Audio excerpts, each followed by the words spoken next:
एक छोटी सी बच्ची जो अपने छोटे छोटे पैरों से मेडिकल स्टोर पर भागी भागी जा रही थी। उसके हाथ में एक गुल्लक थी। मेडिकल स्टोर का जो काउंटर था काफ़ी ऊंचा था, तो उसका हाथ वहाँ तक नहीं पहुँच रहा था।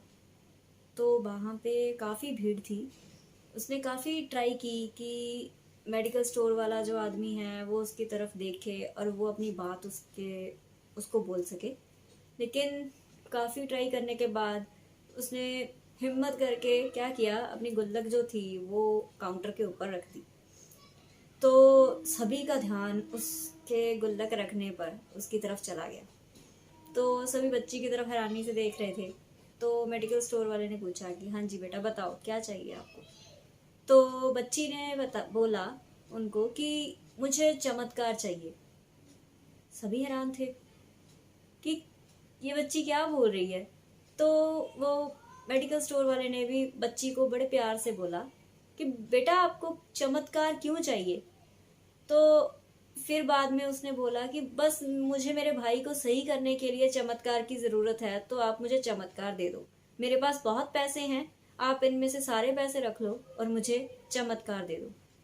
तो मेडिकल स्टोर वाला, उसने बच्ची का ये सोचा कि बचपना है या इसको कुछ पता नहीं है, तो वो मजाक में ले गया उसकी बात को। लेकिन जो वहाँ काउंटर पे बाहर जो मेडिकल स्टोर वाले के पास और लोग थे, उनमें से एक आदमी ने उस बच्ची के सर को प्यार से हाथ लगाया और बोला कि बेटा आपको ये पैसे आप यहाँ क्यों लेके आए, आपको किसने बोला यहाँ पे चमत्कार मिलता है। तो वो बच्ची ने बहुत मासूमियत से जवाब दिया कि मेरे पापा मेरे मम्मा से बात कर रहे थे, कुछ दिन पहले मेरे भाई को हेडेक हुआ और उसको हॉस्पिटल लेके गए। तो अभी तक वो घर नहीं आया है और मम्मी जो मेरे हैं वो काफ़ी रो रहे हैं और मेरे पापा उनको हौसला दे रहे थे और बोल रहे थे कि अब तो मेरे पास जितने पैसे थे उनमें मेरे बेटे का इलाज नहीं हो पाएगा, तो हमें कुछ और पैसे चाहिए और अब तो कोई चमत्कार ही हमारे बच्चे को बचा सकता है। तो उस बच्ची ने वो बात सुनकर अपने पैसे लिए, गुल्लक गुल्लक जो थी वो सारी उठा ली और वो मेडिकल स्टोर पर ले आई, क्योंकि उसको पता था दवाइयाँ यहीं से मिलती हैं तो चमत्कार भी यहीं से मिल जाएगा। तो उसकी बात सुनकर वो जो पास में आदमी ने जिसने पूछा था वो हंसे और उन्होंने बोला कि आपकी गुल्लक में कितने पैसे हैं बेटा। तो बच्ची ने बड़े प्यार से बोला कि मुझे नहीं पता। फिर उसने क्या किया, उसने वो गुल्लक तोड़ दी और एक एक पैसे को जोड़कर उसने गिना कितने पैसे बने। तो उसने बड़े प्यार से वो सारे पैसे अपनी हथेली पे लिए और आदमी था वहां पे उसको दिखाए कि मेरे पास पूरे 19 रुपए हैं।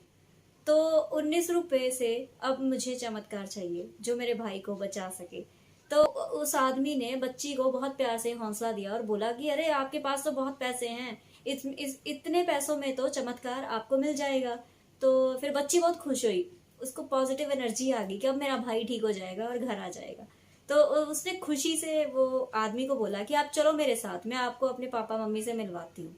तो वो आदमी जब उनके पेरेंट्स से मिला तब उनको पता लगा कि ये जो आदमी था कोई नॉर्मल पर्सन नहीं था। ये जो था एक डॉक्टर था, न्यूरोसर्जन था, और इसने उस बच्चे का इलाज 19 रुपए में किया और उसके बाद में उसका भाई ठीक हो गया और घर आ गया। और उस डॉक्टर ने उस बच्चे के इलाज के लिए जो कोई भी पैसे आगे लगने थे वो उसने नहीं लिए। उसने उन फीलिंग्स का, जो बच्ची की फीलिंग थी, जो जहाँ उनके पेरेंट्स की फीलिंग थी, उसकी कदर की। एक इंसानियत नाम की चीज जो हर एक इंसान के अंदर है। लेकिन क्या है कि कई बार हम इतने अपने आप में खो जाते हैं, पैसे में खो जाते हैं या फिर अपने रुतबे में खो जाते हैं कि हम इंसानियत अपनी मार देते हैं, कहीं ना कहीं कहीं बहुत दूर छोड़ आते हैं। जो ऐसे लगता है कि बाद में ऐसे लगता है कि हम तो इन स्टेज से निकले ही नहीं कभी, हमें पता ही नहीं है।